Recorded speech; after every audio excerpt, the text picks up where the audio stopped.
আজ আমি মরতে মরতে বাঁচলাম। হঠাৎ কেন কথা বললাম, চলো তোমাদেরকে আজকে শেয়ার করি। হে এভরিওয়ান, আমি মীরা। তোমরা সবাই কেমন? আমি ভালো আছি, কিন্তু আবার একটু খারাপ। তোমরা দেখতেই পাচ্ছ আমি খুব এক্সাইটেড, আর আমি বের হবো বলে পুরো রেডি।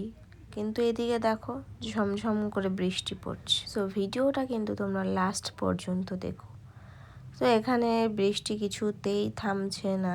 আমি ওয়েট করছিলাম বৃষ্টি কখন থামবে আর আমি বেরিয়ে পড়ব। সো ফাইনালি বৃষ্টি থেমে গেল আর আমি বেরিয়ে পড়লাম। এবার বলি যে ফার্স্টে আমি যে কথাটা বলেছিলাম যে আমি মরতে মরতে বেঁচেছি, চলো তোমাদেরকে সেটা বলি, সে কারণটা কেন বললাম। ফেরার পথে এত ভিড় ছিল ট্রেনের মধ্যে, এত ভিড় আমি তো আমার লাইফে ফার্স্ট টাইম, কারণ কলকাতায় বোধহয় একটা মিটিং ছিল।